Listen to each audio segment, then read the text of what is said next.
as of the 21st of this month. I signed Proclamation number 1081, placing the entire Philippines under martial law.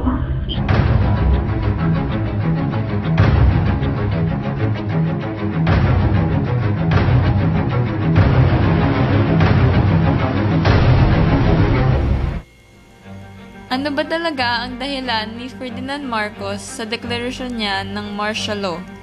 May magandang rason ba siya o pansarili lamang? Ano ang naidulot nito sa mamamayang Pilipino? Ano ang mga hakbang ginawa ng mga Pilipinong ito? Ang martial law ay isang sistema ng mga patakaran na nagkakaroon ng bisa kapag ang mga militar ang nagkontrol ng karaniwang pamamahala ng katarungan. Si Ferdinand E. Marcos ay sinilang sa Sarat, Ilocos Norte noong ika-11 ng Setyembre 1917, kina Mariano Marcos at Josefa Edrealin. Siya ay nag-graduate ng cum laude na may law degree sa University of the Philippines.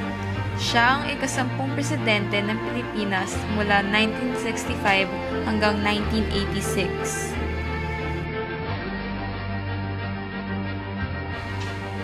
Pinalaki at pinaganda niya noon ang agrikultura, industriyo at edukasyon. Ilan dito ay ang Cultural Center of the Philippines, ang Philippine Heart Center, mga tulay at irigasyon. Maganda ang record niya bilang isang Pilipino at maraming nagsasabi noon na isa siya sa pinakamagaling na presidente.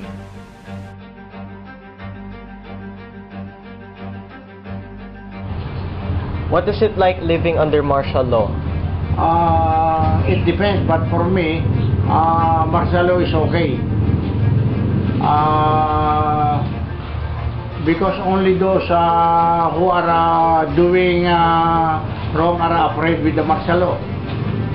But if you are an ordinary person, you have a business and you don't and you do nothing wrong, you don't cheat, of course you like martial law.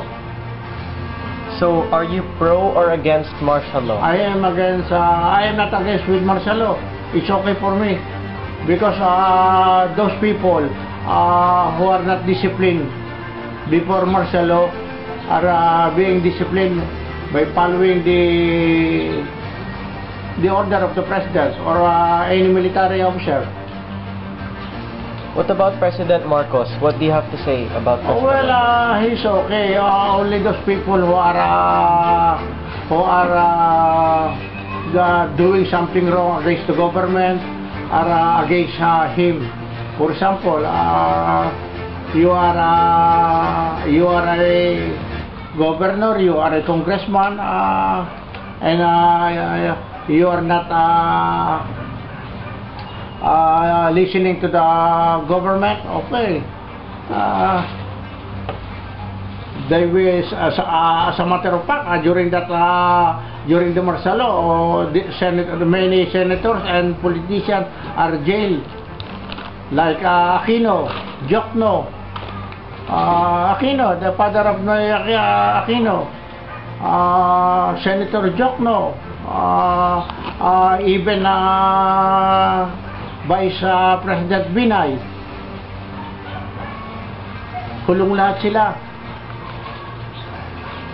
All the activists, there's no activists, there is no demonstration, there is no doing in a company strike. There is no strike in the government. President Marcos is okay. The only problem is his wife. Why? She go somewhere and close the first class mall. For example, what she did in US, I forgot the name of the mall. She closed it so that nobody can come in, and she's the only one who can go around there. Okay, is that all? Okay. How old were you at the time of martial law? I was 30 years old then during the martial. How did you feel when you realized that there was martial law? On the first morning of martial law, in the morning I found out that there was no TV shows, no radio broadcasting. There's a total blackout. And I frightened and scared. So what I did was to call my husband and ask him what is happening around. Why is it so and so? And he told me that the government declared the martial law. And did it affect your life directly? Not so much. But I'm just afraid for my family who is working out. We are not sure what will happen. So, were you concerned about there being martial law? Not so much, as long as you follow the government, you didn't say nothing against them, you are safe. Have you witnessed or heard of any incidents about people speaking up against the government? I have not witnessed, but I have heard that some movie personalities are working against the government. They pick them up. They ask them to do some community works, and then others left the country. They just returned after the martial law. So, what can you say about living under martial law? There is a good and bad side in it. Some people who is not really against the government, they were suspect, they were being picked up, tortured. Some returned to their home, some of them they weren't able to return, they just disappeared. And about President Marcos, what can you say about him as a president? I think he is good as a president only because of the wife, who he wants so much power. I think he's so greedy. It affects the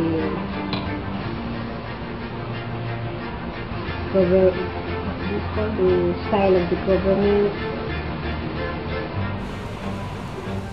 Noong una, ang raming sumusuporta sa kanyang plano na New Society sa Pilipinas para mawala na ang korupsyon at ekonomiyang problema.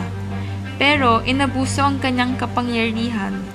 Lahat na tumututol at nagsisilbing threat sa gobyerno ay kinontrol ni Marcos, katulad ng Philippine Army, media at si Benigno Aquino.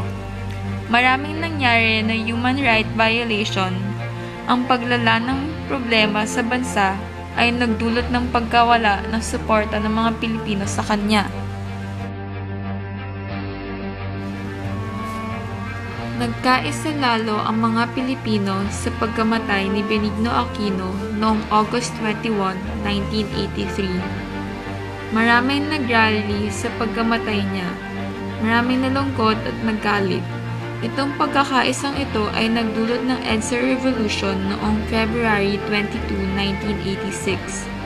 Gusto ng mamamayang Pilipino na tanggalin sa pwesto si Ferdinand Marcos at sa kahulihan ay nagawa rin nila at nailagay sa pwesto si Cory Aquino.